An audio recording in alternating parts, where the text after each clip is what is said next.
श्रुतिस्मृतिपुराणानामालयं करुणालयं नमामि भगवत्पादं शङ्करं लोकशङ्करं शङ्करं शङ्कराचार्यं केशवं बादरायणं सूत्रभाष्यकृतौ वन्दे भगवन्तौ पुनः पुनः भारतीकरुणापात्रं भारतीपदभूषणं भारतीपदमारूढं भारतीतीर्थमाश्रये विद्याविनयसम्पन्नं वीतरागं विवेकिनं वन्दे वेदान्ततत्त्वज्ञं विधुशेखरभारतीं परमं क्लिष्टवेदान्तं प्रयाश्लक्ष्णया गिरा यो बोधयति तं वन्दे परमानन्दभारतीम् ಜಿಜ್ಞಾಸುಗಳೇ, ನಾವುಗಳು ಭಗವತ್ಪಾದರ ಆತ್ಮಬೋಧ ಎನ್ನುವಂತಹ ಪ್ರಕರಣ ಗ್ರಂಥವನ್ನ ಇಟ್ಕೊಂಡು ಆತ್ಮದ ಸ್ವರೂಪವನ್ನ ತಿಳಿದುಕೊಳ್ಳೋದಕ್ಕೆ ಪ್ರಯತ್ನ ಪಡ್ತಾ ಇದ್ದೀವಿ. ಅದರಲ್ಲಿಯೂ 23 ಶ್ಲೋಕಗಳವರೆಗೆ ಆತ್ಮನ ಸುತ್ತಲೂ ಮುತ್ತಲೂ ಮಾತನಾಡಿ ಆತ್ಮದ ಬಗ್ಗೆ ಹೇಳ್ತಾ ಇರೋದು 24ನೇ ಶ್ಲೋಕ, ಆತ್ಮದ ಸ್ವರೂಪ ಉಪದೇಶ. ಇಲ್ಲಿವರೆಗೂ ಯಾವ್ದು ಆತ್ಮ ಅಲ್ಲ ಅನ್ನೋದನ್ನು ಹೇಳ್ಕೊಟ್ರು, ಯಾವ್ದ್ಯಾವ್ದು ಆತ್ಮಕ್ಕಿಲ್ಲ ಆದ್ರೆ ನಾವು ಆರೋಪ ಮಾಡ್ತೀವಿ ಅನ್ನೋದು ಹೇಳ್ಕೊಟ್ರು. ಸರಿ ಕಣ್ರಿ, ಆತ್ಮ ಅಂದ್ರೆ ಏನು, ಅದು ಹೇಗಿದೆ ಅನ್ನೋದು ಗೊತ್ತಾಗ್ಬೇಕಲ್ಲ. ಅದಕ್ಕೋಸ್ಕರ ಆತ್ಮ ಸ್ವರೂಪ ಉಪದೇಶ ಈ ಮುಂದಿನ ಶ್ಲೋಕಗಳಲ್ಲಿ ಮಾಡಿದ್ರು. ಅದರಲ್ಲಿ ಒಂದು ಶ್ಲೋಕ ನಾವು ನೋಡಿದ್ವಿ. ಪ್ರಕಾಶೋರ್ಕಸ್ಯತೋ ಯಸ್ಯ ಶೈತ್ಯಮಗ್ನೇರ್ಯಥೋಷ್ಣತ ಸ್ವಭಾವ ಸಚ್ಚಿದಾನಂದ ನಿತ್ಯ ನಿರ್ಮಲತಾತ್ಮನಃ ಅನ್ನುವಂಥದ್ದು. ಯಾವ ರೀತಿ ಸೂರ್ಯನಿಗೆ ಬೆಳಗುವುದು ಅವನ ಸ್ವಭಾವ, ನೀರಿಗೆ ತಂಪಿನ ಅನುಭವ ಕೊಡುವುದು ಅದರ ಸ್ವಭಾವ, ಅಗ್ನಿಗೆ ಬಿಸಿ ಅನುಭವ ಕೊಡುವುದು ಅದರ ಸ್ವಭಾವ. ಹಾಗೆ ಸತ್, ಚಿತ್, ಆನಂದ, ನಿತ್ಯ, ನಿರ್ಮಲತಾ ಇವುಗಳು ಆತ್ಮನ ಸ್ವಭಾವಗಳು, ಆತ್ಮದ ಸ್ವಭಾವಗಳು, ಆತ್ಮದ ಸ್ವರೂಪ ಅಂತ ತಿಳ್ಕೊಳ್ಳೋ. ಹೇಗಿದೆ ಅಂತಂದ್ರೆ ಅದು ಸತ್ ಆಗಿದೆ ಅಂದ್ರೆ ಇದೆ ಅನ್ನೋದು ಮೊದಲೇ ಮಾತು. ಇರುವಿಕೆ ಅದರ ಗುಣ, ಅದರ ಸ್ವಭಾವ. ಎರಡನೇದು ಚಿತ್ ಅಂದ್ರೆ ಚೈತನ್ಯ, ಚೈತನ್ಯ ಅಂದ್ರೆ ಚಟುವಟಿಕೆಯಿಂದ ಕೂಡಿದ್ದು ಮತ್ತು ಜ್ಞಾನ ಅಂತಲೂ ಅರ್ಥ. ಮತ್ತು ಆನಂದ, ಆನಂದದ ಅನುಭೂತಿ. ನಿತ್ಯ ಯಾವಾಗಲೂ ಇದೆ, ಅದು ಶಾಶ್ವತವಾಗಿದೆ, ತ್ರಿಕಾಲಾಬಾಧಿತವಾಗಿದೆ. ನಿರ್ಮಲತ, ಯಾವ ಕಲ್ಮಶಗಳು ಅಂಟ್ಕೊಂಡಿಲ್ಲ. ಎಲ್ಲ ಶರೀರೇಂದ್ರಿಯಗಳಿಗೆ ಜೊತೆಗಿದ್ರೂ ಕೂಡ ಶರೀರೇಂದ್ರಿಯಗಳಿಗೆ ಅಂಟುವಾದಂತಹ ಪಾಪಾದಿ ಕಲ್ಮಶಗಳು ಅದಕ್ಕೆ ಆತ್ಮಕ್ಕೆ ಅಂಟುವುದಿಲ್ಲ ಅನ್ನೋದು ನಿರ್ಮಲತ ಅನ್ನುವಂತಹದ್ದನ್ನು. ಇದು ಆತ್ಮದ ಸ್ವರೂಪ. ನೋಡಿ, ಇಷ್ಟು ಹೇಳಿದ ಮೇಲೆ ಮಜಾ ನೋಡಿ. ಆತ್ಮ ಅಂದ್ರೆ ಇದು, ಅದು ನಿತ್ಯ ಸತ್ತಾಗಿದೆ, ಚಿತ್ತಾಗಿದೆ, ಆನಂದವಾಗಿದೆ, ನಿತ್ಯವಾಗಿದೆ, ನಿರ್ಮಲವಾಗಿದೆ ಅಂತ ಹೇಳಿದಾಗ ಓಹೋ, ನಂಗೆ ಆತ್ಮ ಅಂದ್ರೆ ಏನು ಗೊತ್ತಾಯ್ತು ಅಂತ ನಾನೇನಾದ್ರೂ ಕ್ಲೇಮ್ ಮಾಡಿದ್ರೆ ಅದು ನನಗೆ ಯಾವ್ದು ಗೊತ್ತಾಯ್ತು ಅಂತ ನಾನು ತಲೆನಲ್ಲಿ ಅನ್ಕೊಂಡೆ ತಾನೆ, ಅದು ಆತ್ಮವಾಗಿರೋದಿಲ್ಲ. ಇನ್ನೊಂದ್ ಬಾರಿ ಕೇಳಿಸ್ಕೊಳ್ಳಿ. ಆತ್ಮದ ಸ್ವರೂಪವನ್ನ ಉಪದೇಶ ಮಾಡಿದ್ಮೇಲೆ ಆತ್ಮವು ಹೇಗಿದೆ ಅಂತ ಹೇಳಿದ್ರೆ, ಆತ್ಮ ಸತ್ತಾಗಿದೆ, ಚಿತ್ತಾಗಿದೆ, ಆನಂದವಾಗಿದೆ, ನಿತ್ಯವಾಗಿದೆ, ನಿರ್ಮಲವಾಗಿದೆ. ಈ ರೀತಿ ಪದಗಳಿಂದ ಹೇಳಿದ ಮೇಲೆ ನನಗೆ ಯಾರಾದ್ರೂ ಆತ್ಮ ನನಗೆ ಗೊತ್ತಾಯ್ತು ಅಂತ ನಾನು ಕ್ಲೇಮ್ ಮಾಡಿದ್ರೆ ಅವಾಗ ಆತ್ಮ ನನಗ್ ಗೊತ್ತಾಗಿಲ್ಲ ಅಂತಲೇನೆ ಅರ್ಥ. ಏನ್ರಿ ಹೀಗೆ ಹೇಳಿದ್ರಿ, ಗೊತ್ತಾಗಿದೆ ಅಂತ ಕ್ಲೇಮ್ ಮಾಡಿದ್ರೆ ಗೊತ್ತಾಗಿಲ್ಲ ಅಂತ ಹೇಗೆ ಅರ್ಥ ಆಗುತ್ತೆ ಅಂತ. ಇವಾಗ ಒಂದ್ ಮಾತು ಕೇಳಿ. ನಾನು ಯಾವ್ದಾದ್ರೂ ತಿಳಿದುಕೊಂಡೆ ಅಂದ್ರೆ ತಿಳುವಳಿಕೆಯ ಪ್ರಕ್ರಿಯೆಯಲ್ಲಿ ತ್ರಿಪುಟಿ ಅಂತ ಇರ್ತದೆ. ನಾನು ತಿಳಿದುಕೊಳ್ಳುವವನು ಜ್ಞಾತ, ತಿಳಿಯಲ್ಪಡುವಂತಹ ವಸ್ತು ಜ್ಞೇಯ, ನನ್ನ ತಲೆಯಲ್ಲಿ ಅದರ ಬಗ್ಗೆ ಉಂಟಾಗಿರೋದು ಜ್ಞಾನ. 3 ಅಂಶಗಳು ಇರ್ತವೆ, ಹೌದಾ? ಇವಾಗ ಆತ್ಮವನ್ನು ಕುರಿತು ನಾನು ತಿಳಿದುಕೊಂಡೆ ಅಂತ ಹೇಳಿದ್ರೆ ಇವಾಗ ನಾನು ಜ್ಞಾತ ಆದೆ, ಆತ್ಮ ಏನಾಯ್ತು? ಜ್ಞೇಯ ಆಗೋಯ್ತು. ಜ್ಞೇಯವಾದ ಆದ್ರೆ ಅದು ಜಡವಾಗೋಯ್ತು. ನನಗೆ ಗೊತ್ತಾಯ್ತು ಅಂತ ಹೇಳಿದ ತಕ್ಷಣ ಅದು ಆತ್ಮ ಅಲ್ಲ ಅಂತಲೇನೆ ಅರ್ಥ. ಏನಿದು ಹೀಗೆ ಹೇಳ್ತಾ ಇದ್ದೀರಿ ಅಂತ ಮನಸ್ಸಿಗೆ ಬರುತ್ತೆ. ಅದಕ್ಕೆ ಮುಂದಿನ ಶ್ಲೋಕ ಎಕ್ಸ್ಪ್ಲನೇಷನ್ ಕೊಡ್ತದೆ, ಇದ್ರ ಬಗ್ಗೆ ವಿವರಣೆ. ಏನದು? ಆತ್ಮನ ಸಚ್ಚಿದಂಶ್ಚ ಬುದ್ಧೇರ್ವೃತ್ತಿರಿತಿ ದ್ವಯಂ ಸಂಯೋಜ್ಯ ಚ ವಿವೇಕೇನ ಜಾನಾಮೀತಿ ಪ್ರವರ್ತತೆ. ಆತ್ಮನಃ ಸಚ್ಚಿತ್ ಅಂಶಶ್ಚ, ಆತ್ಮನ ಅಥವಾ ಆತ್ಮದ ಸತ್ ಮತ್ತು ಚಿತ್ ಎಂಬ ಅಂಶಗಳು ಮತ್ತು ಬುದ್ಧೇರ್ ವೃತ್ತಿರಿತಿ, ಬುದ್ಧಿಯ ವೃತ್ತಿ ಎಂಬುವಂತಹ ಅಂಶವು ಇತಿ ದ್ವಯಂ, ಇವೆರಡು ಬೇರೆ ಬೇರೆ. ಬಹಳ ಇಂಪಾರ್ಟೆಂಟ್ ಪಾಯಿಂಟ್ ಇದೆ, ನೆನಪಲ್ಲಿ ಇಟ್ಕೊಳ್ಳಿ. ಬುದ್ಧಿ ವೃತ್ತಿ ಮತ್ತು ಆತ್ಮನ ಸಚ್ಚಿತ್ ಅನ್ನುವಂತಹ ಅಂಶ ಇವೆರಡು ಬೇರೆ ಬೇರೆ. ನಾವೇನ್ ಮಾಡ್ತೀವಿ? ಅವಿವೇಕದಿಂದ ಸಂಯೋಜ್ಯ ಇವೆರಡನ್ನ ಒಂದಕ್ಕೊಂದು ಬೆರೆಸ್ಬಿಡ್ತೀವಿ ನಾವು. ಬೆರೆಸ್ಕೊಂಡ್ಬಿಟ್ಟು ನಂಗೆ ಗೊತ್ತಾಯ್ತು ಆತ್ಮ ಅಂದ್ರೇನು, ನಂಗೆ ಗೊತ್ತಾಯ್ತು ಅದು ಸತ್ಯವಾಗಿದೆ, ಅದು ಸತ್ತಾಗಿದೆ, ಅದು ಚಿತ್ತಾಗಿದೆ ನೀವು ಅಂದ್ರೆ ನಾವು ಬರೀ ಪದ ಹೇಳ್ತೀವಿ. ಹೌದಾ?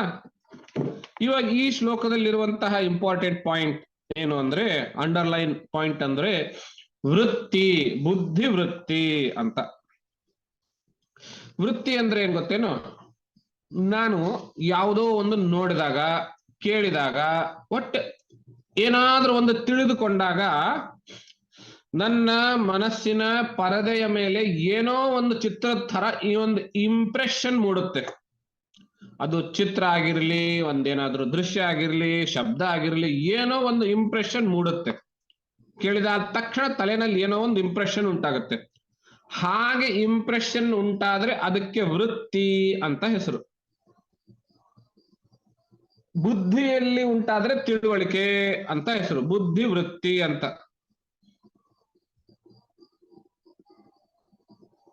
ಹಾಗೆ ಮನಸ್ಸಿನಲ್ಲಿ ಏನೋ ಒಂದು ಉಂಟಾಗಬೇಕು. ಈಗ ಸ್ವಲ್ಪ ಹೊತ್ತು ಆತ್ಮ ಅನ್ನೋದು ಪಕ್ಕಕ್ಕಿಡಿ.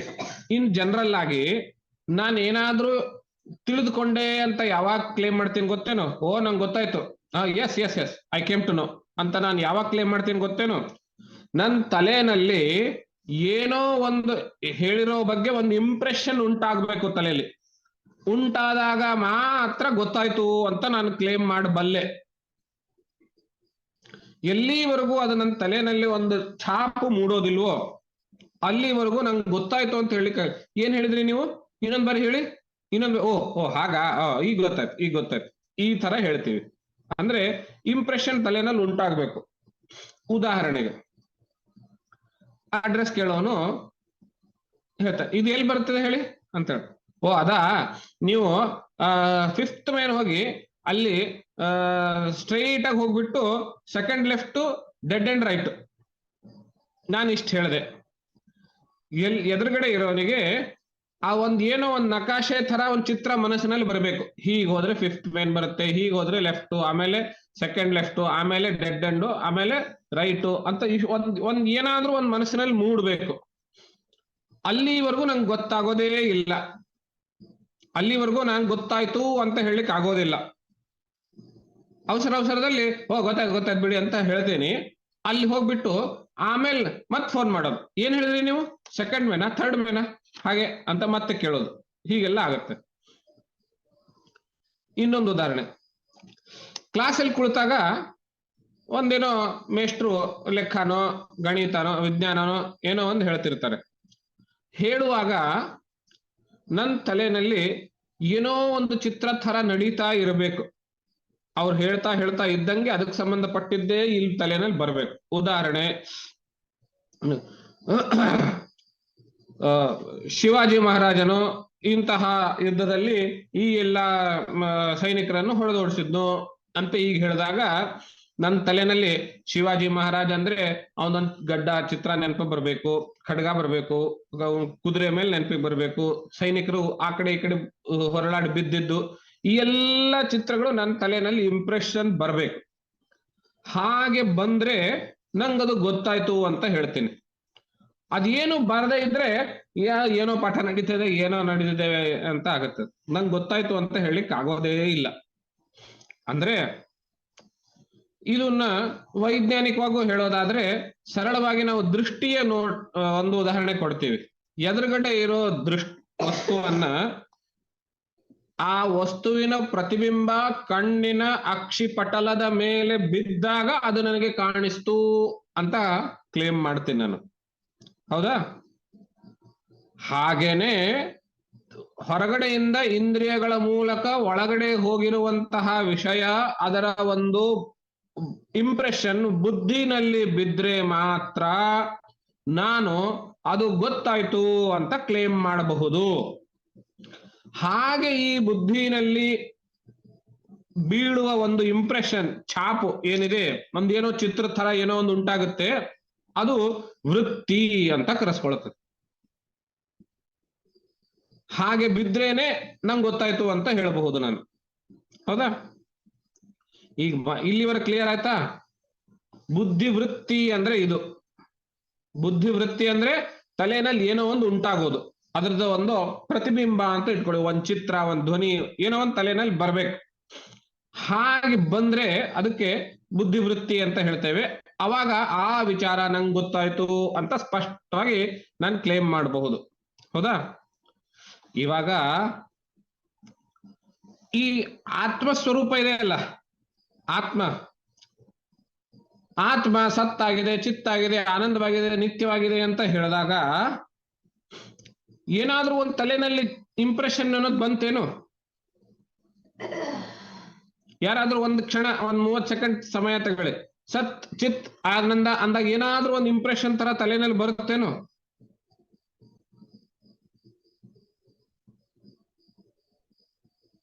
ಯಾರು ಕ್ಲೇಮ್ ಮಾಡ್ಲಿಕ್ಕೆ ಆಗೋದಿಲ್ಲ. ಯಾಕೆ ಗೊತ್ತೇನು? ಯಾವುದರ ವೃತ್ತಿ ಬರುತ್ತೆ ಅಂದ್ರೆ ಜಡದ ವೃತ್ತಿ ಬರುತ್ತೆ. ಜಡದ ವೃತ್ತಿ ಬರುತ್ತೆ, ಚೈತನ್ಯದ ವೃತ್ತಿ ಬರೋದಕ್ಕಾಗೋದೇ ಇಲ್ಲ. ಆತ್ಮವು ಚಿತ್ ಆಗಿರೋದ್ರಿಂದ, ಚೈತನ್ಯವಾಗಿರೋದ್ರಿಂದ, ಜ್ಞಾನವಾಗಿರೋದ್ರಿಂದ ಆತ್ಮದ ವೃತ್ತಿ ಅನ್ನೋದು ಬರೋದಕ್ಕೆ ಸಾಧ್ಯ ಇಲ್ಲ. ಆದ್ರಿಂದ ಭಗವತ್ಪಾದರು ಹೇಳ್ತಾರೆ, ನಾವುಗಳು ಬುದ್ಧಿವೃತ್ತಿಯನ್ನೇ ಆತ್ಮದ ವೃತ್ತಿ ಎಂದು ತಿಳಿದುಕೊಂಡು ನನಗೆ ಆತ್ಮ ಗೊತ್ತಾಯ್ತು ಅಂತ ಹೇಳ್ಕೊಳ್ತೀವಿ ಅವಿವೇಕದಿಂದ ಅಂತ ಹೇಳ್ತಾರೆ. ಮನಸ್ಸಿಗೆ ಬಂತ? ಭಗವತ್ಪಾದರು ಏನ್ ಹೇಳಿದ್ರು? ಸಂಯೋಜ್ಯ ಚಾವಿವೇಕೇನ, ಆತ್ಮದ ಸಚ್ಚಿತ್ ಅಂಶವನ್ನು ಬುದ್ಧಿವೃತ್ತಿಯೊಂದಿಗೆ ಬೆರಕೆ ಮಾಡಿಕೊಂಡು ಅಥವಾ ಕನ್ಫ್ಯೂಸ್ ಮಾಡಿಕೊಂಡು ನಂಗೆ ಆತ್ಮ ಗೊತ್ತಾಯ್ತು ಅಂತ ಹೇಳ್ತೀವಲ್ವಾ, ಇದು ಅವಿವೇಕ ಅಂತ ಹೇಳ್ತಾರೆ. ಅವಿವೇಕೇನ ಜಾನಾಮೀತಿ ಪ್ರವರ್ತತೆ. ಆತ್ಮನ ಬಗ್ಗೆ ನಂಗೆ ಗೊತ್ತಾಯ್ತು ಅಂತ ನಾನು ಹೇಳೋದು ಅವಿವೇಕ ಅಂತ. ನಾನಿಷ್ಟು ಹೇಳ್ತಾ ಇರುವಾಗ್ಲೇನೆ ನಿಮ್ ಮನಸ್ಸಿನಲ್ಲಿ ಪ್ರಶ್ನೆ ಬಂದಿರಬಹುದು, ಏನ್ರಿ ಮೋಸ ಇದು? ಆತ್ಮದ ಬಗ್ಗೆ ಹೇಳ್ತೀನಿ ಅಂತ ಕೂಡಿಸಿ ಆತ್ಮದ ಬಗ್ಗೆ ಗೊತ್ತಾಯ್ತು ಅಂತ ನೀವು ಕ್ಲೇಮ್ ಮಾಡೋ ಹಾಗಿಲ್ವಲ್ಲ ಅಂತೀರಲ್ಲ, ಆತ್ಮ ಗೊತ್ತಾಗೋದೇ ಇಲ್ಲ ಅಂತ ಹೇಳ್ತಿರಲ್ಲ, ಯಾಕ್ರಿ ಕ್ಲಾಸ್ ಕಂಡಕ್ಟ್ ಮಾಡೋದು ನೀವು ಅಂತ ಮನಸ್ಸಿಗೆ ಪ್ರಶ್ನೆ ಬರಬಹುದು. ಇದಕ್ಕೆ ಉತ್ತರ ಏನ್ ಗೊತ್ತೇನು? ಇವಾಗ ನಮ್ ಜೀವನದಲ್ಲಿ ನಾನು ಯಾವ್ದ್ಯಾವ್ದು ಬುದ್ಧಿವೃತ್ತಿ ಮೂಲಕ ತಿಳಿದುಕೊಳ್ತೇನೆಯೋ ಅದನ್ನಷ್ಟೇ ಇದೆ ಅಥವಾ ಅದನ್ನಷ್ಟೇ ಅನುಭವಿಸ್ತೀನಿ ಅನ್ನೋದಿಲ್ಲ. ನಾನು ನನ್ನ ಬುದ್ಧಿವೃತ್ತಿಯಿಂದ ಏನೇನ್ ತಿಳಿದುಕೊಳ್ತೇನೋ ಅದನ್ನು ಮಾತ್ರ ಇದೆ ಅಂತ ಒಪ್ಕೊಳ್ತೀನಿ, ಅಥವಾ ಅದನ್ನ ಅನುಭವಿಸ್ತೀನಿ, ಅದ್ರ ಬಗ್ಗೆ ನಂಗೆ ತಿಳ್ಕೊಳ್ತೀನಿ ಅಂತ ಏನಿಲ್ಲ. ಬುದ್ಧಿವೃತ್ತಿಯಲ್ಲಿ ಬಾರದೇ ಇರೋದನ್ನು, ಅದರ ಅಸ್ತಿತ್ವವನ್ನ ನಾನು ಒಪ್ತೇನೆ, ಅದನ್ನ ಅನುಭವಿಸ್ತೇನೆ, ಅದರ ಬಗ್ಗೆ ಮಾತಾಡ್ತೇನೆ, ಅದರ ಬಗ್ಗೆ ಚರ್ಚೆ ಮಾಡ್ತೇನೆ. ಅಂಥದ್ದೊಂದು ಉದಾಹರಣೆ ಹೇಳ. ಅದು ನನ್ನ ಬುದ್ಧಿವೃತ್ತಿನಲ್ಲಿ ಬರೋದಿಲ್ಲ, ಅದ್ರ ಬಗ್ಗೆ ಯಾವುದೇ ಇಂಪ್ರೆಷನ್ ಬರೋದಿಲ್ಲ ನನ್ನ ತಲೆನಲ್ಲಿ. ಆದ್ರೂ ಅದಿದೆ ಅಂತ ನಾನು ಒಪ್ಕೊಳ್ತೇನೆ, ಎವ್ರಿ ಡೇ ಒಪ್ಕೊಳ್ತೇನೆ. ಎವ್ರಿ ಡೇ ಅನುಭವಿಸ್ತೇನೆ. ಅದನ್ನ ಅನುಭವಿಸಿದ ಮೇಲೆ ಇಲ್ಲ ಅಂತ ಹೇಗೆ ಹೇಳ್ತೀನಿ? ಇದೆ ಅಂತಲೇನೆ ಹೇಳ್ಬೇಕು. ನಾನು ಅನುಭವಿಸಿರ್ತೀನಿ, ಹೌದಾ? ಯಾವ್ದು ಗೊತ್ತೇನೋ ಅದು? ಗಾಢ ನಿದ್ರೆ. ಇವಾಗ ನಾನು ನಿಮಗೆ ಕೇಳ್ತೇನೆ, ಗಾಢ ನಿದ್ರೆ ಬಗ್ಗೆ ಏನಾದ್ರೂ ಒಂದಿಷ್ಟು ಹೇಳಿ.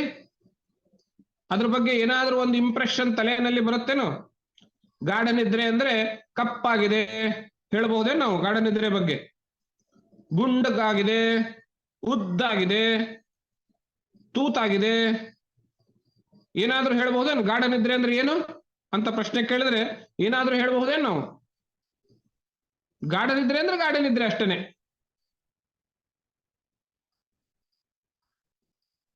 ಆದ್ರೂ ನಾವು ಪ್ರತಿನಿತ್ಯ ಅನುಭವಿಸ್ತಾ ಇದ್ದೀವಿ ಅದನ್ನ.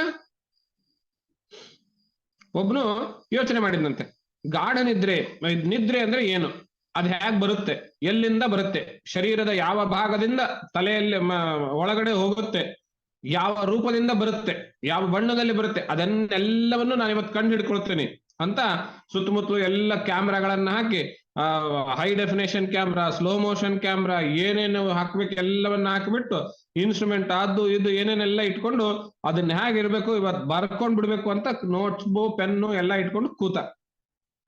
ಇವಾಗ ಹೇಳಿ ಅವನಿಗೆ ನಿದ್ದೆ ಬರುತ್ತಾ? ಅವನು ಇಷ್ಟು ಯೋಚನೆ ಮಾಡ್ತಾ ಇರ್ಬೇಕಾದ್ರೆ ನಿದ್ದೆ ಎಲ್ಲಿಂದ ಬರುತ್ತ್ರಿ? ನಿದ್ದೆನೇ ಬರೋದಿಲ್ಲ. ಅರ್ಧ ಗಂಟೆ ಆಯ್ತು, 1 ಗಂಟೆ ಆಯ್ತು, 2 ಗಂಟೆ ಆಯ್ತು, ಏನಿದು ಗೊತ್ತೇ, ನಿದ್ದೆನೇ ಬರ್ತಾ ಇಲ್ಲ. ನಿದ್ದೆ ಬಂದ್ರೆ ತಾನೇ ಇವನು ಅದನ್ನ ಹೇಗ್ ಬರುತ್ತೆ ಅಂತ ಕಂಡುಹಿಡಿಬೇಕು. ನಿದ್ದೆನೇ ಬರ್ತಾ ಇಲ್ಲ ಅಂತ ಹೇಳ್ಬಿಟ್ಟು ಎಲ್ಲ ಆಫ್ ಮಾಡ್ಬಿಟ್ಟು ಪಕ್ಕಕ್ಕೆ ಇಟ್ಬಿಟ್ಟ. ಅವಾಗ ಟಕ್ ಅಂತ ನಿದ್ದೆ ಬಂತು, ಚೆನ್ನಾಗಿ 4 ಗಂಟೆ ನಿದ್ದೆ ಮಾಡ್ದ. ಹೌದು ತಾನೇ? ಯಾವ ರೀತಿ ಗಾಢ ನಿದ್ರೆಯನ್ನ ನಾವು ಗಾಢ ನಿದ್ರೆಯ ಬಗ್ಗೆ ಯಾವುದೇ ಬುದ್ಧಿವೃತ್ತಿ ಇಲ್ಲದೇನು ಅದನ್ನ ಅನುಭವಿಸಿ ಅದರ ಅಸ್ತಿತ್ವವನ್ನ ಪ್ರತಿನಿತ್ಯವೂ ಒಪ್ಕೊಳ್ತೇವೆಯೋ, ಹಾಗೇನೆ ಆತ್ಮವು ಅದರ ಬಗ್ಗೆ ಇದು ಹೀಗೆ ಎನ್ನುವ ರೀತಿಯಲ್ಲಿ ಯಾವುದೇ ಬುದ್ಧಿವೃತ್ತಿ ಉಂಟಾಗೋದಿಲ್ಲ. ಆದ್ರೂ ಆತ್ಮ ಇದ್ದೇ ಇರುತ್ತೆ. ಅದಿದೆ ಅಂತಲೇನೆ ನಮ್ಮ ಇಂದ್ರಿಯಗಳು, ಶರೀರಗಳು ಕೆಲಸ ಮಾಡ್ತಾ ಇದ್ದಾವೆ. ಹಿಂದಿನ ಶ್ಲೋಕದಲ್ಲಿ ನಾವು ನೋಡಿದ್ವಿ, ಆತ್ಮ ಚೈತನ್ಯಮಾಶ್ರಿತ್ಯ ಅಂತಲೇನೆ ಇದೆ, ಎಲ್ಲಾ ಇಂದ್ರಿಯಗಳು ಅರ್ಥದ ಕಡೆಗೆ ಹೋಗ್ತವೆ ಅಂತ ಇದೆ. ಅದಿರೋದ್ರಿಂದಲೇನೆ ನಾವಿದ್ದೇವೆ. ಅಂದ್ರೆ ಗುರುಗಳೇ, ನಮ್ಗೆ ಗೊತ್ತಿಲ್ದಂಗೆ ನಾವು ನಿದ್ದೆಯಲ್ಲಿ ಏಕಾಗ್ರತೆಯಿಂದ ಇರ್ತೀವಿ. ಲೈಕ್ ಮೆಡಿಟೇಷನ್ ಅನ್ನೋದು like we need to concentrate on one thing. ಈಗ ಉಸಿರಾಟ ಏನೋ ಆತರ ಏನೋ ಮೆಡಿಟೇಷನ್ ಮಾಡಕ್ ಕೂತ್ಕೊಂಡ್ರೆ ತುಂಬಾ ಏನೇನೋ ಯೋಚನೆಗಳು ಬರುತ್ತೆ, ಏಕಾಗ್ರತೆ ಇರಲ್ಲ. ಸೊ ನಿದ್ದೆ ಅನ್ನೋದು ನಮ್ಗೆ ಗೊತ್ತಿಲ್ಲದೆ ಏಕಾಗ್ರತೆನಾ ಅದು? ನಿದ್ದೆ ಅನ್ನೋದು ಶರೀರ ಮತ್ತು ಮನಸ್ಸುಗಳ ವಿಶ್ರಾಂತಿ ಸಮಯ. ಬಟ್ ಅದು ಏಕಾಗ್ರತೆ ಅಂತ ಹೇಳಕ್ ಬರಲ್ಲ. ಏಕಾಗ್ರತೆಯನ್ನ ನಾನು ಎಚ್ಚರವಾಗಿ, ಏಕಾಗ್ರತೆ ಅನ್ನೋದೇ ಎಚ್ಚರದಲ್ಲಿರೋದು. ಓಕೆ, ಎಚ್ಚರದಲ್ಲಿ ಆ ಥಾಟ್ ಇಟ್ಕೊಂಡಿರೋದಕ್ಕೆ ವಿ ಕ್ಯಾನ್ ಅಚೀವ್ ದಟ್. ಏಕಾಗ್ರತೆ ಮಾಡ್ಬೇಕು ಅಂದ್ರೆ ಅಗ್ರ ಅಂದ್ರೇನು ತುದಿ. ಒಂದು ನೇರಕ್ಕೆ ನೀವು ಅದನ್ನ ಕೊಂಡೊಯ್ಬೇಕು. ಯಾವ್ದನ್ನ ಕೊಂಡೊಯ್ತೀರಿ? ಮಲ್ಕೊಂಡಿದ್ದಾಗ ಏನ್ ಪರ್ಪಸ್ ಗೊತ್ತಾಗಲ್ಲ, ಮಲಗಿದ್ದಾಗ ಏನು ಅಂತ. ಏಕಾಗ್ರತೆ ಇದ್ದಾಗ್ಲೇ ಗೊತ್ತಾಗಲ್ಲ. ಏಕಾಗ್ರತೆಯಲ್ಲಿ ನೀವು ಮನಸ್ಸನ್ನ ಒಂದು ತುದಿಗೆ ಕೊಂಡೊಯ್ತೀರಿ. ನಿದ್ದೆಯಲ್ಲಿ ಇದಾಗಲ್ಲ, ಮನಸ್ಸೇ ಇರೋದಿಲ್ಲ. ಸರಿ, ಓಕೆ, ಗೊತ್ತಾಯ್ತು.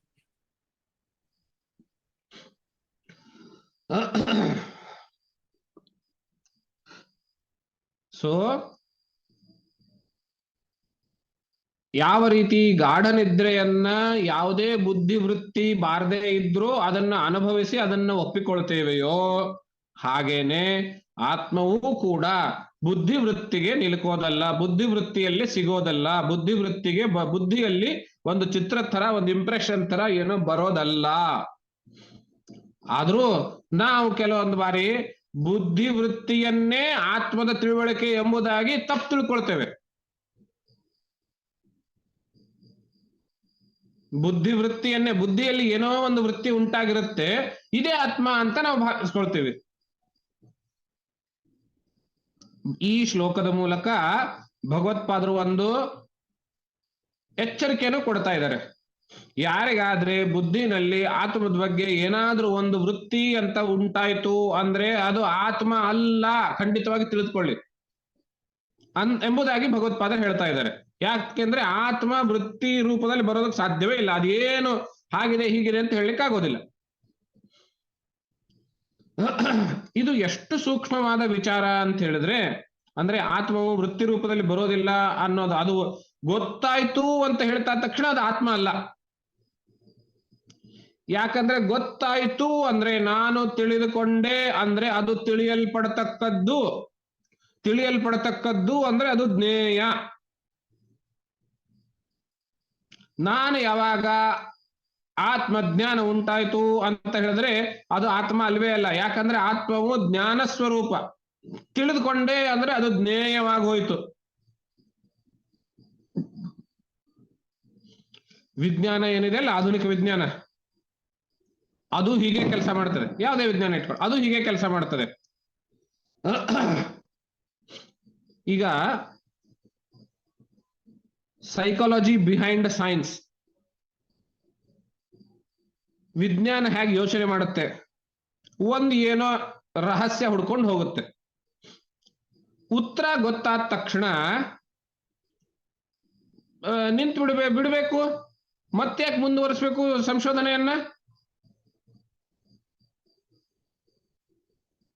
ಆದ್ರೂ ಸಂಶೋಧನೆ ಮುಂದುವರಿಯುತ್ತೆ. ಯಾಕೆ ಮುಂದುವರಿಯುತ್ತೆ ಅಂದ್ರೆ ವಿಜ್ಞಾನಕ್ಕೂ ಗೊತ್ತು ಉತ್ತರ ಗೊತ್ತಾಯ್ತು ಅಂದ್ರೆ ಅದು ಉತ್ತರ ಇರ್ಲಿಕ್ಕಿಲ್ಲ ಅಂತ. ಆದ್ರಿಂದಲೇನೆ ಸಂಶೋಧನೆ ಅನ್ನೋದು ಇನ್ನೂ ನಿರಂತರವಾಗಿ ನಡೀತಾನೆ ಇದೆ. ಹಾಗೇನೆ ನಡೆಯುತ್ತಾನೆ ಇರುತ್ತೆ. ವಿಜ್ಞಾನಕ್ಕೂ ಮೂಲದಲ್ಲಿ ಗೊತ್ತು, ನಾನೇನೋ ಒಂದು ಸಂಶೋಧನೆ ಮಾಡಿ ಈ ಸೃಷ್ಟಿಯ ರಹಸ್ಯ ಇದ್ರ ಬಗ್ಗೆ ಸಂಶೋಧನೆ ಮಾಡಿ ತಿಳಿದುಕೊಂಡೆ, ಒಂದು ಉತ್ತರ ಗೊತ್ತಾಯ್ತು ಅಂತ ಹೇಳಿದ ಮೇಲೆ ನನಗೆ ಉತ್ತರ ಸಿಕ್ಬಿಡ್ತಲ್ಲ ಅಂದ್ರೆ ಖುಷಿ ಆಗೋದಿಲ್ಲ. ಗೊತ್ತಾಯ್ತು ಅಂದ್ರೆ ಇದು ಉತ್ತರ ಇರ್ಲಿಕ್ಕಿಲ್ಲ, ಇನ್ನೂ ಏನೋ ಇರ್ಬೇಕು ಒಳಗಡೆ ಅನ್ನೋದು ವಿಜ್ಞಾನದ ಸೈಕಾಲಜಿ. ಇದು ತರ್ಕದ ಮಿತಿ. ನಾವು ಹಾಗೇನೆ ಒಂದು ಗೊತ್ತಾಯ್ತು ಅಂದ್ರೆ ಅದನ್ನ ಇದಿರ್ಲಿಕ್ಕಿಲ್ಲ ಅಂತ ಮುಂದೆ ಹೋಗ್ತೀವಿ. ಹಾಗೇನೆ ನಿರಂತರವಾಗಿ ನಡೀತಾ ಇರುತ್ತೆ. ಅದಕ್ಕೊಂದು ಅಂತ ಅನ್ನೋದು ಇಲ್ವೇ ಇಲ್ಲ. ಏನಂತ ಗೊತ್ತೇನು, ನಾವು ಒಪ್ಕೊಳ್ಬೇಕು. ಆತ್ಮಜ್ಞಾನ ಅನ್ನೋದು ನನಗೇನೋ ಒಂದು ಅನುಭವ ಆಯ್ತು ಅಂತ ಇಟ್ಕೊಳ್ಳಿ. ಇವಾಗ ಅದಕ್ಕೆ ನಾನು ಹೇಳಬೇಕು ಅಂತ ಹೇಳಿದ್ರೆ ಏನೋ ಒಂದು ಟರ್ಮ್ ಬಳಸ್ಬೇಕಲ್ಲ ನಾನು. ಆ ಟರ್ಮ್ ಅಷ್ಟೇನೆ ಆತ್ಮಜ್ಞಾನ. ಒಂದು ಪ್ರಶ್ನೆ ಬಂತು ಇಲ್ಲಿ ಚಾಟ್ ಬಾಕ್ಸ್ ಅಲ್ಲಿ, ಹಾಗಾದ್ರೆ ಆತ್ಮಜ್ಞಾನ ಅಂದ್ರೆ ಏನು ಅಂತ. ಆತ್ಮಜ್ಞಾನ ಅಂದ್ರೆ ಆತ್ಮದ ಅನುಭವಿಕೆ ಯಾರು ನನ್ನ ಜಿಜ್ಞಾಸಗಳು ಸಾಧಕರು ಅಂತ ಇರ್ತಾರೆಯೋ ಅವರು ಅನಾತ್ಮವನ್ನೆಲ್ಲವನ್ನು ಬಿಟ್ರೆ ಆತ್ಮದ ಅನುಭವ ಅವ್ರಿಗೆ ಆಗೇ ಆಗುತ್ತೆ. ಹಾಗೆ ನಿದ್ದೆ ಬಗ್ಗೆ ಯೋಚನೆ ಮಾಡೋದನ್ನ ಬಿಟ್ರೆ ನಿದ್ದೆ ಬಂದೇ ಬರುತ್ತೋ ಹಾಗೆ ಎಲ್ಲ ಅನಾತ್ಮಗಳನ್ನ ಬಿಟ್ರೆ ಅನಾತ್ಮಗಳ ಬಗ್ಗೆ ಯೋಚನೆ ಮಾಡೋದು ಅಥವಾ ಅನಾತ್ಮಗಳ ಬಗ್ಗೆ ದೃಷ್ಟಿ ಹರಿಸೋದು ಬಿಟ್ರೆ ಆತ್ಮ ಅದ್ರ ಪಾಡಿಗೆ ಅದು ಇದ್ದೇ ಇರ್ತದೆ. ಇವಾಗ ನಾನು ಅದನ್ನು ಕಮ್ಯುನಿಕೇಟ್ ಮಾಡಬೇಕು. ಹಾಗೆ ಕಮ್ಯುನಿಕೇಟ್ ಮಾಡೋದಕ್ಕೆ ಬಳಸಿರೋ ಒಂದು ಪದ ಆತ್ಮಜ್ಞಾನ ಅಷ್ಟೇನೆ. ನಾನು ಇನ್ನೂ ಸೂಕ್ಷ್ಮವಾಗಿ ಹೋಗಿ ಹೇಳ್ತೇನೆ, ಅದಕ್ಕೆ ಹೆಸರು ಆತ್ಮ ಅಂತಲೇನೆ ಇರ್ಬೇಕಾಗಿಲ್ಲ. ಅದು ಏನೂ ಇರಬಹುದು, ಏನೂ ಇಲ್ದೇನೂ ಇರಬಹುದು. ಸುಮ್ನೆ ನಮಗೆ ಜಿಜ್ಞಾಸುಗಳಿಗೆ ಗೊತ್ತಾಗೋದಕ್ಕೊಂದು ಏನಾದ್ರೂ ಒಂದು ಪದ ಬೇಕಲ್ಲ. ಹಾಗೆ ಗೊತ್ತಾಗೋದಕ್ಕೆ ನಾವು ಎಷ್ಟು ಅಂತ ಅದು ಇದು ಅಂತ ಮಾತಾಡೋದು. ನಾವು ಇವಾಗ ಸಾಧನಾ ಪಥದಲ್ಲಿರುವಾಗ ಅದು ಅದು ಅದು ಅದು ಅಂತ ಎಷ್ಟು ಅಂತ ಮಾತಾಡ್ಬೇಕು. ಅದು ಎಷ್ಟು ಅದುಗಳು ಕಾಣಿಸ್ತವೆ, ಎಷ್ಟು ಇದುಗಳು ಕಾಣಿಸ್ತವೆ. ಆದ್ರಿಂದ ಚೆನ್ನಾಗಿ ಒಂದು ವ್ಯವಹಾರ ನಡಿಬೇಕು ಅನ್ನೋದಕ್ಕೆ ಎಲ್ಲದಕ್ಕೂ ಒಂದೊಂದು ಹೆಸರು ಕೊಟ್ರಪ್ಪ. ಹಾಗೇನೋ ಅದಕ್ಕೂ ಆತ್ಮ ಅಂತ ಒಂದು ಹೆಸರು ಕೊಟ್ರು. ನಾನು ನನ್ನ ಬಗ್ಗೆನೇ ತಿಳಿದುಕೊಳ್ಳುವಾಗ ಆತ್ಮ ಅಂತ ಹೆಸರು ಕೊಟ್ರು. ವ್ಯಾಪಕ ಎಲ್ಲ ಕಡೆ ವ್ಯಾಪಿಸಿರುವುದರಿಂದ ಆತ್ಮ ಅಂತ ಹೆಸರು ಕೊಟ್ರು. ಎಲ್ಲಕ್ಕಿಂತ ದೊಡ್ಡದು ಅನ್ನೋ ಕಾರಣದಿಂದ ಬ್ರಹ್ಮ ಅಂತ ಹೆಸರು ಕೊಟ್ರು. ಬರೀ ಪದಗಳ ಮಾತ್ರ ಅದು. ಆದ್ರೆ ಬ್ರಹ್ಮನೇ ಇರಬೇಕು ಅಂತೇನಿಲ್ಲ ಅದಕ್ಕೆ. ಆದ್ರೂ ಏನೋ ಒಂದು ಹೇಳ್ಬೇಕಲ್ಲ ಅದಕ್ಕೆ. ಆದ್ರಿಂದ ಬ್ರಹ್ಮ ಅಂತ ಹೇಳ್ತು ಉಪನಿಷತ್ತು. ಹಾಗೇನೆ ನೀನ್ ಅದನ್ನು ತಿಳಿದುಕೊಳ್ಬೇಕು, ಅದರಿಂದಲೇನೆ ಜ್ಞಾನ. ಅಯ್ಯೋ ಸ್ವಾಮಿ ತಿಳಿದುಕೊಳ್ಳೋದಕ್ಕೆ ಆಗೋದೇ ಇಲ್ಲ ಅಂತೀರಿ, ತಿಳಿದುಕೊಳ್ಬೇಕು ಅಂತಲೂ ಹೇಳ್ತೀರಿ, ಇದ್ಯಾಗೆ ಅಂತ ಪ್ರಶ್ನೆ. ಅದಕ್ಕೆ ಭಗವತ್ಪಾದರು ಸ್ಪಷ್ಟವಾಗಿ ಹೇಳ್ತಾ ಇದ್ದಾರೆ, ತಿಳಿದುಕೊಳ್ಬೇಕು ನಿಜ. ಹೇಗೆ ತಿಳ್ಕೊಳ್ಬೇಕು ಅಂದ್ರೆ, ಬೇರೆ ಬೇರೆ ವಿಷಯ ಜ್ಞಾನಗಳ ತರ ಬುದ್ಧಿನಲ್ಲಿ ಏನಾದ್ರೂ ಒಂದು ವೃತ್ತಿ ಬಂದ್ರೆ ಅದನ್ನ ಆತ್ಮಜ್ಞಾನ ಅಂತ ತಿಳ್ಕೊಳ್ಬೇಡ ನೀನು ಅನ್ನೋದು ಉಪದೇಶ. ಮತ್ತೆ ಹೇಗ್ರಿ ತಿಳ್ಕೊಳ್ಬೇಕು? ನಿದ್ದೆಯಂತೆ ಅನುಭವಿಸು. ನಿದ್ದೆ ಅನುಭವಿಸೋದಕ್ಕೆ ನೀನೇನ್ ಮಾಡಿದೆ? ನಿದ್ದೆ ಬಾರದೆ ಇರೋದಕ್ಕೆ ಏನೇನ್ ಮಾಡಬಾರ್ದೋ ಅದನ್ನು ಮಾಡದೇ ಇದ್ದೆ. ಹಾಗೇನೆ ಆತ್ಮಜ್ಞಾನ, ಆತ್ಮವನ್ನ ಅನುಭವಿಸೋದಕ್ಕೆ ಏನೇನ್ ಮಾಡಬಾರ್ದೋ ಅದನ್ನು ಮಾಡದೇ ಇರಬೇಕು. ಅಷ್ಟೇನೆ ನಾನು ಮಾಡ್ಬೇಕಾಗಿರೋ ಸಾಧನೆ. ನಿಜವಾಗ್ಲೂ ಮಾಡ್ಬೇಕಾಗಿರೋದು ಅಂತೇನಿಲ್ಲ, ಮಾಡದೇ ಇರೋದೇನೆ ಸಾಧನೆ. ಆತ್ಮದ ಅನುಭವಕ್ಕೆ ಅಡ್ಡಿಯಾಗಿರೋದೇನು? ನನ್ನ ಮನಸ್ಸು ಅನಾತ್ಮದ ಕಡೆಗೆ ಕೇಂದ್ರಿತವಾಗಿದೆ. ಅನಾತ್ಮದ ಕಡೆಯಿಂದ ತೆಗೆದು ಬಿಟ್ಟು ಅದನ್ನ ಮೇಲೆಲ್ಲ ದೃಷ್ಟಿ ಎಲ್ಲ ತೆಗೆದು ಬಿಟ್ಬಿಡು, ಆದ್ರೆ ಆತ್ಮ ಅದ್ರ ಪಾಡಿಗೆ ಅದಿದ್ದೇ ಇರುತ್ತೆ. ಹೌದಾ? ಅದನ್ನೇ ಇದೇ ಮಾತನ್ನೇ ಮುಂದುವರಿಸಿ ಮುಂದಿನ ಶ್ಲೋಕದಲ್ಲಿ ಹೇಳ್ತಾರೆ. ಆತ್ಮನೋ ವಿಕ್ರಿಯಾ ನಾಸ್ತಿ ಬುದ್ಧಿರ್ಬೋಧೋ ನ ಜಾತ್ವಪಿ ಜೀವ ಸರ್ವಮಲಂ ಜ್ಞಾತ್ವಾ ಕರ್ತಾ ದ್ರಷ್ಟೇತಿ ಮುಹ್ಯತೆ. ಆತ್ಮನೋ ವಿಕ್ರಿಯಾ ನಾಸ್ತಿ, ಆತ್ಮನಿಗೆ ವಿಕಾರ ಅನ್ನೋದಿಲ್ಲ. ವಿಕಾರ ಅಂದ್ರೆ ಏನು? ಬದಲಾವಣೆ. ಹೌದಾ? ಮಜಾ ನೋಡಿ, ಯಾವುದು ಬದಲಾವಣೆ ಆಗುತ್ತೋ ಅದನ್ನು ಮಾತ್ರ ನಾವು ಗುರುತಿಸಬಲ್ವಿ. ಯಾವುದು ಬದಲಾವಣೆ ಆಗೋದಿಲ್ವೋ ಅದನ್ನು ಗುರುತಿಸೋದಕ್ಕೆ ಆಗೋದೇ ಇಲ್ಲ. ಬೆಸ್ಟ್ ಎಕ್ಸಾಂಪಲ್, 2 ರೈಲ್ವೆಗಳು ಒಂದೇ ವೇಗದಲ್ಲಿ ಹೊರಟಾಗ, 2 ರೈಲುಗಳು ಒಂದೇ ವೇಗದಲ್ಲಿ ಹೊರಟಾಗ ನಿಂತಿದೆ ಅಂತಲೇ ಹೇಳ್ತೇವೆ, ಅಥವಾ ಅದು ಚಲಿಸ್ತಾ ಇದೆ ಇದು ಚಲಿಸ್ತಾ ಇದೆ ಅಂತ ಏನು ಹೇಳಲಿಕ್ಕೆ ಬರೋದಿಲ್ಲ. ಅದು ಚಲಿಸ್ತಾ ಇದೆ ಅಂತ ಯಾವಾಗ ಹೇಳ್ತೀವಿ? ಈ ಕಡೆ ನೋಡ್ಬಿಟ್ಟು ಓಹೋ ಇದು ಪ್ಲಾಟ್ಫಾರ್ಮ್ ಇದೆ, ಅದು ಹಿಂದೆ ನಾವು ಮುಂದೆ, ಅವಾಗ ಚಲಿಸ್ತಾ ಇದ್ದೀವಿ ಅಂತ ನಾವು ಹೇಳಬಹುದು. ಬದಲಾವಣೆ ಅನ್ನೋದಿದ್ರೇನೆ ಗುರುತಿಸ್ಲಿಕ್ಕೆ ಸಾಧ್ಯ. ಬದಲಾವಣೆ ಏನು? ಒಂದು ಸ್ಟ್ಯಾಟಿಕ್, ಒಂದು ಡೈನಾಮಿಕ್. ಇದು ಬದಲಾವಣೆ. ಇನ್ನೊಂದು ಸುಮ್ಮನೆ ನಿಮ್ ಎಲ್ಲರ ಮನೆಯಲ್ಲಿ ಅನುಭವದಲ್ಲಿ ಬಂದಿರ್ತದೆ. ನಿತ್ಯ ಮನೆಯಲ್ಲಿ ಮಗು ಬೆಳೀತಾ ಇರ್ತದೆ, ನಾವು ನಿತ್ಯ ನೋಡ್ತಾ ಇರ್ತೀವಿ. ಒಂದು 6 ತಿಂಗಳ ನಂತರ ದೂರದಿಂದ ನೆಂಟರು ಬಂದ್ಬಿಟ್ಟು ಓಹೋ ಏನ್ ಮಗು ಇಷ್ಟುದ್ದಾಗಿದೆ ಅಂತ ಹೇಳ್ತಾರೆ. ಹೌದಾ? ಅಂದ್ರೆ ನಾವು ನಿತ್ಯವಾಗಿದ್ದೇವೆ, ಮಗು ನಿತ್ಯವಾಗಿದೆ, ಆದ್ರಿಂದ ಅಲ್ಲಿ ನಮ್ಮಲ್ಲಿ ಬದಲಾವಣೆ ಅಂತ ಏನಾಗಿಲ್ಲ. ಆದ್ರಿಂದ ನಾವು ಮಗುವಿನಲ್ಲಿ ಆಗಿರುವ ಬದಲಾವಣೆ ನಾವು ಗುರುತಿಸ್ಲಿಕ್ಕೆ ಆಗಿಲ್ಲ. ಹೊರಗಡೆ ಹೋದವರು, ಬೇರೆ ಕಡೆ ಹೋದವರು ಸ್ಥಾನ ಬದಲಾವಣೆ, ಕಾಲ ಬದಲಾವಣೆ ಎಲ್ಲಾ ಕಾರಣದಿಂದ ಬೇರೆ ಬೇರೆ ಏನೆಲ್ಲ ನೋಡ್ಕೊಂಡು ಅವ್ರು ಬಂದಿರೋದ್ರಿಂದ ಅವರಿಗೆ ಈ ಬದಲಾವಣೆ ಗೊತ್ತಾಯ್ತು.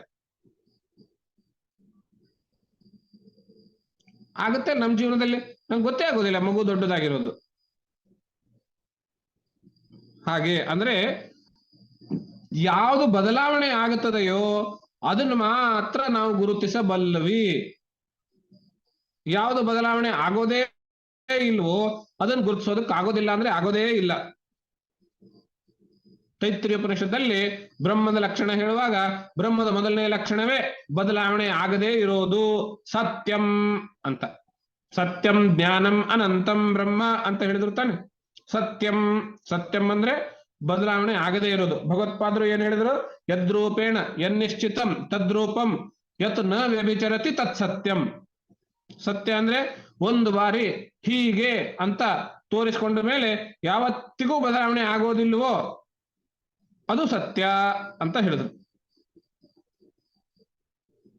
ಹೌದಾ? ಇವಾಗ ಸುಮ್ಮನೆ ನೋಡಿ, ಮಣ್ಣಿನಿಂದ ನೀವು ಮಡಿಕೆ ಅಂತ ಹೇಳ್ತೀರಿ. ಮಣ್ಣಿನಿಂದ ಯಾವ ಬದಲಾವಣೆ ಮಾಡದೇನು ಮಡಿಕೆ ಮಾಡಿ ನೋಡಿ, ಅವಾಗ ಮಡಿಕೆ ಆಗುತ್ತೇನು? ಮಣ್ಣೇ ಇರುತ್ತೆ. ಮಣ್ಣಿನಿಂದ ಮಡಿಕೆ ಹೌದು, ಆದ್ರೆ ಮಣ್ಣಿನಿಂದ ಯಾವ ಬದಲಾವಣೆ ಮಾಡದೇನು ಹಾಗೇನೆ ಇಟ್ರೆ ಮಡಿಕೆ ಅಂತ ಹೇಳ್ಬೋದೇನು? ಪುನಃ ಮಣ್ಣೇ ಆಗುತ್ತೆ ಅದು. ನಾವು ಅಲ್ಲಿ ಮಡಿಕೆ ಗುರುತಿಸ್ಲಿಕ್ಕೆ ಆಗೋದಿಲ್ಲ. ಹಾಗಾಗಿ ಆತ್ಮನೋ ವಿಕ್ರಿಯಾ ನಾಸ್ತಿ, ಯಾವುದು ಬದಲಾವಣೆ ಆಗೋದಿಲ್ವೋ ಅದನ್ನ ನಮ್ಗೆ ಗುರುತು ಹಿಡಿಯೋದಕ್ಕೆ ಆಗೋದೇ ಇಲ್ಲ. ಆದ್ರಿಂದ ಆತ್ಮವು ಬದಲಾವಣೆ ಆಗದೇ ಇರೋದು, ಆದ್ರಿಂದ ಆತ್ಮದ ವೃತ್ತಿ ನಮ್ಮಲ್ಲಿ ಬರೋದಕ್ಕೆ ಸಾಧ್ಯ ಇಲ್ಲ. ಇದು ಒಂದು ಕಡೆ ಆಯ್ತಾ? ಆತ್ಮ ಬದಲಾವಣೆ ಆಗೋದಿಲ್ಲ ಒಂದು ಕಡೆ. ಬುದ್ಧೇರ್ಬೋಧೋ ನಜಾತ್ವಪಿ, ಬುದ್ಧಿಗೆ ಜ್ಞಾನ ಅಂತಿಲ್ಲ. ಬುದ್ಧಿಗೆ ಜ್ಞಾನ ಇಲ್ಲ ಅಂದ್ರೆ ಏನರ್ಥ? ಇದ್ರ ಸರಳ ಅರ್ಥ ಏನು ಅಂತ ಹೇಳಿದ್ರೆ, ನಾನು ಜಡವನ್ನ ತಿಳಿದುಕೊಳ್ಳಬಹುದು ಹೊರತು ಜ್ಞಾನವನ್ನ ತಿಳಿದುಕೊಳ್ಳೋದಕ್ಕೆ ಆಗೋದಿಲ್ಲ. ಜ್ಞೇಯವನ್ನ ತಿಳಿದುಕೊಳ್ಳಬಹುದೇ ಹೊರತು ಜ್ಞಾನವನ್ನ ತಿಳಿದುಕೊಳ್ಳೋದಕ್ಕೆ ಆಗೋದಿಲ್ಲ. ಜ್ಞಾನಕ್ಕೆ ಜ್ಞಾನ ಅಂತ ಇರೋದಿಲ್ಲ, ವಿಷಯಕ್ಕೆ ಜ್ಞಾನ ಇರ್ತದೆ, ಜ್ಞೇಯಕ್ಕೆ ಜ್ಞಾನ ಅಂತ ಇರ್ತದೆ. ಅಂದಾಜು ಬರ್ತಾ ಇದೆಯಾ? ಜ್ಞಾನವನ್ನ ನಾನು ತಿಳಿದುಕೊಂಡೆ ಅಂತ ಹೇಳಲಿಕ್ಕೆ ಆಗೋದಿಲ್ಲ, ಜ್ಞೇಯವನ್ನು ತಿಳಿದುಕೊಂಡೆ ಅಂತ ಹೇಳ್ಬೋದು. ಯಾವಾಗ ನಾನು ತಿಳಿದುಕೊಂಡೆ ಅಂತ ಹೇಳ್ತೀನಿ ಅವಾಗ ಅದು ಜ್ಞೇಯನೇ ಆಗಿರ್ಬೇಕು, ಆಗಿರುತ್ತೆ. ಅದು ಜ್ಞಾನ ಆಗಿರ್ಲಿಕ್ಕೆ ಸಾಧ್ಯ ಇಲ್ಲ. ಬುದ್ಧೇರ್ಬೋಧೋ ನಜಾತ್ವಪಿ, ಜ್ಞಾನವನ್ನ ತಿಳಿದುಕೊಳ್ಳೋದಕ್ಕಾಗೋದಿಲ್ಲ, ಆತ್ಮ ಬದಲಾವಣೆ ಆಗೋದಿಲ್ಲ. ಎರಡೂ ಕಂಡೀಷನ್ ಅಲ್ಲಿ ನಾನು ಬ್ರಹ್ಮವನ್ನು ತಿಳಿದುಕೊಳ್ಳಿಕ್ಕೆ ಆಗೋದಿಲ್ಲ. ಸತ್ಯಂ ಜ್ಞಾನಂ ಅನಂತಂ ಬ್ರಹ್ಮ ಅಂದ್ರೆ ಇದೇನೆ. ಮೊದಲನೇ ಆತ್ಮನೋ ವಿಕ್ರಿಯಾ ನಾಸ್ತಿ ಸತ್ಯಂ ಪದ, ಬುದ್ಧೇರ್ಬೋಧೋ ನಜಾತ್ವಪಿ ಜ್ಞಾನಂ ಪದ.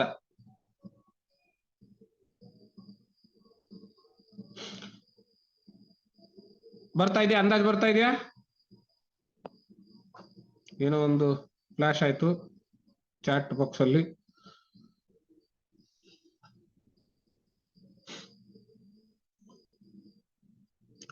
Who will grasp qualities of ಆತ್ಮ.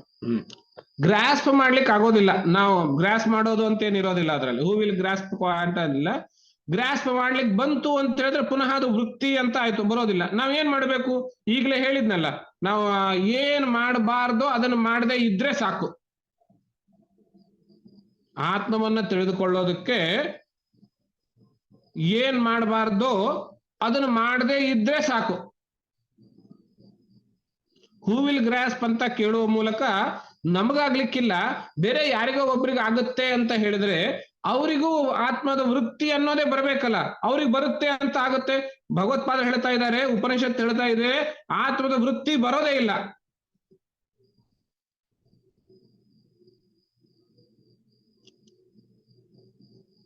ಯಥೋ ವಾಚೋ ವಿವರ್ತಂತೆ ಅಪ್ರಾಪ್ಯ ಮನಸಾ ಸಹ, ಮಾತುಗಳು ಮನಸ್ಸಿನಿಂದ ಜೊತೆಗೆ ವಾಪಸ್ ಬರ್ತವೆ, ಅದನ್ನ ನೋಡೋದಕ್ಕಾಗೋದಿಲ್ಲ ಅಂತ ಕಾವ್ಯಮಯವಾಗಿ ಹೇಳಿದ್ದು. ಅಂದ್ರೆ ಏನರ್ಥ?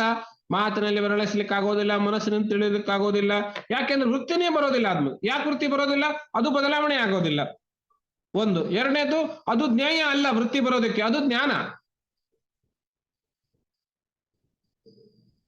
ವಸ್ತುಸ್ಥಿತಿ ಹೀಗಿರುವಾಗ ಜೀವ ಸರ್ವಮಲಂ ಜ್ಞಾತ್ವ, ಜೀವನಾಗಿರುವಂಥವನು ಅಂದ್ರೆ ನಮ್ಮ ನಿಮ್ಮಂಥವ್ರು ನಾವುಗಳು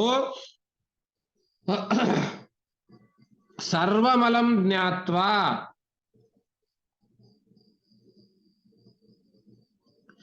ಇದನ್ನು ಹೊರಗಡೆ ಇರುವಂತಹ ಎಲ್ಲಾ ವಿಷಯ ಜ್ಞಾನಗಳನ್ನ ತಿಳಿದುಕೊಂಡು ನಾನ್ ನೋಡೋವನು ನಾನ್ ತಿಳಿದುಕೊಳ್ಳುವನು ಎಂಬುದಾಗಿ ಮೋಹಗೊಳ್ತಾನೆ.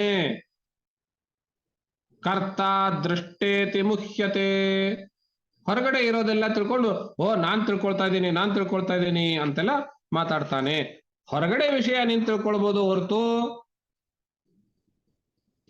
ನಾನು ಅನಾತ್ಮ ವಸ್ತುಗಳನ್ನ ನಾನು ವೃತ್ತಿನಲ್ಲಿ ಬಂದು ನಾನು ಅದನ್ನ ತಿಳ್ಕೊಂಡೆ ಅಂತ ಹೇಳ್ತಾ ಅದೇ ತರ ಆತ್ಮವನ್ನು ತಿಳ್ಕೊಂಡೆ ಎನ್ನುವುದಾಗಿ ಮಾತನಾಡ್ತಾನೆ.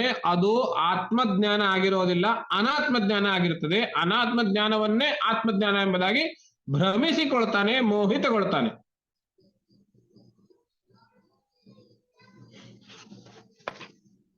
ತಾತ್ಪರ್ಯ ಏನು? ಆತ್ಮ ಅನ್ನುವಂತಹದ್ದು ಇತರ ಸರಳ ಭಾಷೆಯಲ್ಲಿ ತುಂಬಾ ಸರಳವಾಗಿ ಹೇಳುವಂತಹದ್ದಾದ್ರೆ ಆತ್ಮವನ್ನ ಅನ್ನುವಂತಹದ್ದು ವಿಷಯ ಜ್ಞಾನಗಳಂತೆ, ಇತರ ವಿಷಯಗಳಂತೆ ಇಂದ್ರಿಯಗಳ ಮೂಲಕ ತಿಳಿದುಕೊಳ್ಳುವಂತಹದ್ದಲ್ಲ. ಇತರ ವಿಷಯಗಳಂತೆ ಮನಸ್ಸಿನ ಮೂಲಕ ತಿಳಿದುಕೊಳ್ಳುವಂತಹದ್ದಲ್ಲ.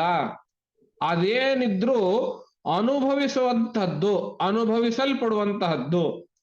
ಅದ ಅನುಭವಿಸುವುದಕ್ಕೆ ನಾವೇನ್ ಮಾಡಬೇಕು? ಅದನ್ನ ಹೇಗ್ರಿ ಮತ್ತೆ ತಿಳ್ಕೊಳ್ಬೇಕು ಅಂತ ಹೇಳಿದ್ರೆ, ಆತ್ಮಜ್ಞಾನಕ್ಕೆ, ಆತ್ಮದ ಅನುಭವಕ್ಕೆ ಏನೇನ್ ಅಡ್ಡಿ ಆಗಿದೆಯೋ ಅದನ್ನ ಮಾಡದೆ ಇದ್ರೆ ಸಾಕು, ನಮಗೆ ಆತ್ಮದ ಅನುಭವ ಅನ್ನೋದು ಬಂದೇ ಬರುತ್ತೆ. ಗಾಢ ನಿದ್ರೆ ತರ. ಗಾಢ ನಿದ್ರೆಯನ್ನು ಬಿಗಿಯಾಗಿ ಹಿಡ್ಕೊಳ್ಳಿ. ಅದು ನಮಗೆ ಎಷ್ಟು ಉಪಕಾರ ಮಾಡಿದೆ ನೋಡಿ. ನಿದ್ದೆ ಏನ್ ತೋರಿಸ್ತಾ ಇದೆ? ಆತ್ಮವನ್ನ ನೀನು ಅನುಭವಿಸೋದು ಅನ್ನೋದಕ್ಕೆ ನಿದ್ದೆ ಒಂದು ಟೆಸ್ಟಿಮನಿ. ಯಾವ ರೀತಿ ಆತ್ಮದ ಬಗ್ಗೆ ಯಾವ ವೃತ್ತಿಯೂ ಬರೋದಿಲ್ವೋ ಹಾಗೆ ನಿದ್ದೆಯ ಬಗ್ಗೆಯೂ ಯಾವ ವೃತ್ತಿ ಬರೋದಿಲ್ಲ. ಆದ್ರೂ ನಾನು ನಿದ್ದೆಯ ಅಸ್ತಿತ್ವದ ಬಗ್ಗೆ ಆಗಲಿ, ನಿದ್ದೆಯ ಅನುಭವದ ಬಗ್ಗೆ ಆಗಿ ಪ್ರಶ್ನೆ ಎತ್ತೋದಿಲ್ಲ ನಾನು. ಹಾಗೇನೆ ಆತ್ಮದ ಬಗ್ಗೆ ಯಾವ ವೃತ್ತಿನೂ ಬರೋದಿಲ್ಲ. ಅದೇ ರೀತಿ ಯಾವ ರೀತಿ ನಿದ್ದೆಯ ಅನುಭವಕ್ಕೆ, ನಿದ್ದೆಯ ಅಸ್ತಿತ್ವಕ್ಕೆ ನಾನು ಚಕಾರವೆತ್ತಲಿಲ್ವೋ ಹಾಗೆ ಆತ್ಮದ ಅನುಭವಕ್ಕೆ, ಆತ್ಮದ ಅಸ್ತಿತ್ವಕ್ಕೆ ಇದೆ ಅಂತ ನಾವು ಸರಳವಾಗಿ ಒಪ್ಕೊಳ್ಬಹುದು. ಸಮಸ್ಯೆ ಅಥವಾ ಮಜಾ ಏನು ಅಂದ್ರೆ, ನಿದ್ದೆ ಪ್ರತಿನಿತ್ಯ ಅನುಭವಿಸ್ತೀನ್ರಿ ಕಣ್ರಿ, ಅದಕ್ ಗೊತ್ತು. ಆತ್ಮ ಪ್ರತಿನಿತ್ಯ ಅನುಭವಿಸೋದಿಲ್ವಲ್ಲ, ಹೇಗೆ ಅನ್ನೋ ಪ್ರಶ್ನೆ. ಹೌದು ತಾನೆ? ಇದಕ್ಕೆ ಉತ್ತರ ಏನು? ಆತ್ಮದಕ್ಕೆ ತಿಳಿದುಕೊಳ್ಳೋದಕ್ಕೆ ಅಥವಾ ಆತ್ಮದ ಅನುಭವಕ್ಕೆ, ಅನುಭವ ಮಾಡೋದಕ್ಕೆ ಏನೇನ್ ಅಡ್ಡಿಯಾಗಿದೆ ಅನ್ನೋದನ್ನ ಪಟ್ಟಿ ಮಾಡ್ಕೊಳ್ಬೇಕು. ಏನ್ ಅಡ್ಡಿಯಾಗಿದೆ? ನಾನು ಯಾವಾಗ್ಲೂ ಹೊರಗಡೆನೆ ನೋಡ್ತಾ ಇರ್ತೇನೆ. ಆದ್ರಗಡೆ ಇರೋದನ್ನಲ್ಲೇನೆ ಆತ್ಮವನ್ನು ಹುಡುಕ್ತಾ ಇರ್ತೇನೆ. ಹೊರಗಡೆನೆ ಆತ್ಮವನ್ನು ಹುಡುಕ್ತಾ ಇರ್ತೇನೆ. ಮೊದಲು ಅದು ಬಿಡ್ಬೇಕು. ಆತ್ಮದ ಲಕ್ಷಣ ಸತ್ಯಂ ಜ್ಞಾನಂ ಅನಂತಂ ಬ್ರಹ್ಮ ಅಂತ ಏನ್ ಹೇಳ್ತು, ಆ ಲಕ್ಷಣದ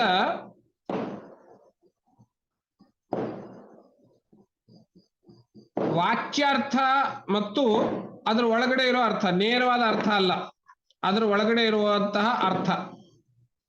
ವಾಚ್ಯಾರ್ಥ ಏನು? ಆತ್ಮವು ಸತ್ಯವಾಗಿದೆ, ಆತ್ಮವು ಜ್ಞಾನವಾಗಿದೆ, ಆತ್ಮವು ಅನಂತವಾಗಿದೆ ಅಂತ. ಅದರ ಲಕ್ಷ್ಯಾರ್ಥ, ಅದು ಏನ್ ಹೇಳೋದಕ್ಕೆ ಹೊರಟಿದೆ ನಮಗೆ, ಅದ್ರ ಬಗ್ಗೆ ಗಮನ ಇರಬೇಕು. ಅದ್ರ ಬಗ್ಗೆ ಏನ್ ಗಮನ? ಅದು ಏನ್ ಹೇಳುತ್ತೆ ಗೊತ್ತೇನು?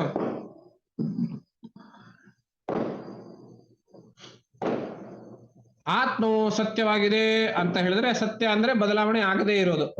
ಸತ್ಯವಾಗಿದೆ ಅಂತ ಹೇಳಿದ ತಕ್ಷಣ ನಾವು ಯಾವ್ದು ಬದಲಾವಣೆ ಆಗಿಲ್ಲ ಅಂತ ಹುಡ್ಕೊಟ್ಟು ಹೋಗ್ಕೂಡುದು. ಯಾವ್ದು ಬದಲಾವಣೆ ಆಗಿದೆಯೋ ಅದ್ರ ಮೇಲಿರೋ ದೃಷ್ಟಿ, ಅದ್ರ ಮೇಲಿರೋ ವ್ಯಾಮೋಹ, ಅದ್ರ ಬಗ್ಗೆ ಇರೋ ಸಂಪರ್ಕ, ಅದನ್ನೆಲ್ಲ ಬಿಡ್ಬೇಕು. ಹಾಗೆ ಆತ್ಮವು ಜ್ಞಾನ ಅಂತ ಹೇಳಿದಾಗ ಯಾವ್ದ್ಯಾವ್ದು ಜ್ಞೇಯವಾಗಿದೆಯೋ ಜ್ಞೇಯ ಎಲ್ಲವನ್ನ ನಾವು ನಿಧಾನಕ್ಕಾಗಿ ಒಂದೊಂದಾಗಿ ಬಿಡ್ತಾ ಹೋಗ್ಬೇಕು. ಬಿಡೋದು ಅಂದ್ರೆ ಏನು? ನಾನು ಮನಸ್ಸಿನಿಂದ ಆಚೆ ಹಾಕ್ಬೇಕದು, ನನ್ನ ದೃಷ್ಟಿನಿಂದ ತೆಗೆದು ಹಾಕ್ಬೇಕದು. ನಾನು ಅದ್ರ ಬಗ್ಗೆ ಗಮನ ಕೊಡೋದಿಲ್ಲ. I don't concentrate on it, I don't focus on it. ಹಾಗೇನೆ ಅನಂತ, ಯಾವ್ದ್ಯಾವ್ದು ಶಾಂತವಾಗಿದೆಯೋ ಅದ್ರ ಬಗ್ಗೆ ಗಮನ ಹರಿಸದೇ ಇರೋದು. ನಾವು ಮಾಡಬೇಕಾಗಿರೋ ಸಾಧನೆ ಇಷ್ಟೇನೆ. ಯಾವುದು ಬದಲಾವಣೆ ಆಗುತ್ತದೆಯೋ ಅದ್ರ ಕಡೆ ಗಮನ ಹರಿಸೋದಿಲ್ಲ. ಯಾವುದು ತಿಳಿಯಲ್ಪಡ್ತದೆಯೋ, ಜಡವಾಗಿದೆಯೋ ಅದ್ರ ಕಡೆ ಗಮನ ಹರಿಸೋದಿಲ್ಲ. ಯಾವುದು ಶಾಂತವಾಗಿದೆಯೋ ಅದ್ರ ಕಡೆ ಗಮನ ಹರಿಸೋದಿಲ್ಲ. ಹೀಗೆ ನಾವು ಮೂರನ್ನು ಗಮನ ಹರಿಸೋದಿಲ್ಲ ಅಂತ ಬಿಟ್ರೆ ಆತ್ಮ ಅದ್ರ ಪಾಡಿಗೆ ಅದು ಇದ್ದೇ ಇರ್ತದೆ. ನಾವು ಮಾಡ್ಬೇಕಾಗಿರೋದು ಇಷ್ಟೇನೆ. ಇಷ್ಟೇನೆ ಅಂತ ಹೇಳಿದ್ರು ಬಹಳ ಕಷ್ಟ ಕಣ್ರಿ, ಬಹಳ ಕಷ್ಟ. ನೂರಾರು ಸಾವಿರಾರು ಜೀವನಗಳು ದಾಟಿ ಹೋಗ್ತವೆ ಆ ಹಂತಕ್ಕೆ ಹೋಗೋದಕ್ಕೆ. ಸರಿ, ಇಲ್ಲಿಗೆ ಮುಗಿಸೋಣ. ಏನಾದ್ರೂ ಇದ್ರ ಬಗ್ಗೆ ಒಂದೇ ಸಂಶಯಗಳು ಅಂತ ಅನ್ಸಿದ್ರೆ ಕೇಳಬಹುದು. ಗುರುಜಿ, ಹೇಳಿ. ನಾವೀಗ ಆತ್ಮನ ಅನಂತ ಅಂತೀವಿ, ಸತ್ಯ ಅಂತೀವಿ. ಸೊ ನಮ್ಮ ಇಂದ್ರಿಯಗಳಂತೂ ಅದನ್ನ ಅನುಭವಿಸಲ್ಲ. ಬಟ್ ಅನುಭವಿಸೋದು ಯಾರ ಅನಂತತೆಯನ್ನ ಅಥವಾ ಸತ್ಯವನ್ನ? ಅನುಭವಿಸೋದು ಯಾರು ಅಂತನಾ? ಹೌದು. ಹಾ, ನಿದ್ದೆ ಅನುಭವಿಸೋದು ಯಾರು? ಈ ಖಂಡಿತ ನಮ್ಮ ಮೈಂಡು ಅಲ್ಲ, ನಮ್ಮ ದೇಹನೂ ಅನುಭವಿಸಲ್ಲ. ಆದ್ರೂ ನಾ ಎದ್ಮೇಲೆ ನಾನೇನ್ ಹೇಳ್ತೀನಿ? ಚೆನ್ನಾಗಿತ್ತು ನಿದ್ದೆ ಅಂತ ಹೇಳ್ತೀವಿ, ಗಾಢ ನಿದ್ದೆ ಚೆನ್ನಾಗಿತ್ತು ಅಂತೀವಿ. ನಿದ್ದೆ ಚೆನ್ನಾಗಿತ್ತು. ಗುರುಜಿ, ಯಾರ್ದ ನಿದ್ದೆ, ಯಾರ ನಿದ್ದೆ ಚೆನ್ನಾಗಿತ್ತು ಅಂತ ಹೇಳ್ತೀನಿ. ನಮ್ಮ ನಿದ್ದೆನೇ ಚೆನ್ನಾಗಿತ್ತು ಅಂತ ಹೇಳ್ತೀವಿ ನಾವು ಅಂತ ಹೇಳ್ತೀರಿ. ಹಾಗಾಗಿ ನಿದ್ದೆ ಅನುಭವಿಸಿದ್ ಯಾರು? ನಾವೇ, ಬಟ್ ಅನುಭವಕ್ಕೆ ಬಂದಿರೋದಿಲ್ಲ. ನಾನೇ. ಹಾಗನು ಆತ್ಮವನ್ನು ಅನುಭವಿಸೋದು ನಾನೇ, ಬಟ್ ಅನುಭವಕ್ಕೆ ಬಂದಿರೋದಿಲ್ಲ. ಅಲ್ಲ, ಅನುಭವಕ್ಕೆ ಬರುತ್ತೆ. ನಿದ್ದೆ ಅನುಭವಕ್ಕೆ ಬಂದಿದೆ ಅಂತಲೇನೆ ನಾನ್ ಚೆನ್ನಾಗಿದೆ ನಿದ್ದೆ ಅಂತ ಹೇಳ್ತೀನಿ ತಾನೆ. ಬಟ್ ಆ ಗಾಢ ನಿದ್ದೆ ನಮ್ಗೆ ಅದು ಅವೇರ್ನೆಸ್ ಇರೋದಿಲ್ಲ ಅಲ್ಲ ಗುರುಜಿ? ಆ ಸಂದರ್ಭದಲ್ಲಿ ಇರೋದಿಲ್ಲ. ಇವಾಗ ಎಷ್ಟು ಸಿಂಪಲ್. ಇಂದ್ರಿಯ ಮನಸ್ಸುಗಳು ಇಲ್ಲದೆ ಇರುವಾಗ ಅನುಭವಿಸುವ ಆ ಅನುಭವವನ್ನ ಇಂದ್ರಿಯ ಮನಸ್ಸುಗಳು ಇರುವಾಗಲೇನೆ ಅನುಭವಿಸೋದಕ್ಕೆ ಸಾಧ್ಯವಾದರೆ ಅದು ಆತ್ಮದ ಅನುಭವ.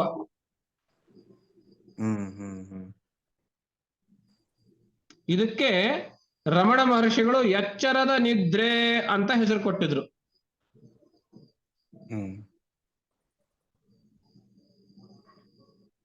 ಅಂದ್ರೆ ನಮ್ಮ ವೃತ್ತಿಗಳೆಲ್ಲ 0 ಅಂದ್ರೆ 0 ಆಗಿ ಬರೀ ಅರಿವು ಮಾತ್ರ ಉಳ್ಕೊಂಡ್ರೆ ಅದನ್ನೇ ಆತ್ಮಜ್ಞಾನ ಅಂತ ಹೇಳ್ಬೋದಾ? ಕರೆಕ್ಟ್ ಆಗಿ ಹೇಳಿದ್ರಿ. ಹಾ. ನಾವು ಆ ವೃತ್ತಿಗಳನ್ನ ಪ್ರಯತ್ನ ಪೂರ್ವಕವಾಗಿ ಕಸ ದೂಡಿದಂತೆ ದೂಡೋಕ್ ಪ್ರಯತ್ನ ಪಡ್ಬೇಕು ನಾವು. ಸೊ ನಮ್ಮ ಯೋಚನೆಗಳೆಲ್ಲ ವೃತ್ತಿ ಅಂತಾನೆ ಹೇಳ್ಬೋದಲ್ಲ ಗುರುಜಿ? ಯೋಚನೆಗಳಿರ್ಬೋದು, ಪ್ರತಿಯೊಂದು ಕೂಡ ವೃತ್ತಿನೇ, ಅವೆಲ್ಲವೂ ವೃತ್ತಿನೇ. ಹಾ. Okay Guruji, thank you. ಇದನ್ನೇ ನಿರ್ವಿಕಾರ ಸ್ಥಿತಿ ಅಂತ ಪದ ಬಳಸ್ತಾರೆ. ಯಾವ ಪ್ರಶ್ನೆ ಇಲ್ಲ ಅಂದ್ರೆ ಮುಗಿಸೋದ? ಹಾಗಾದ್ರೆ ಎಲ್ರಿಗೂ ನಮಸ್ಕಾರ.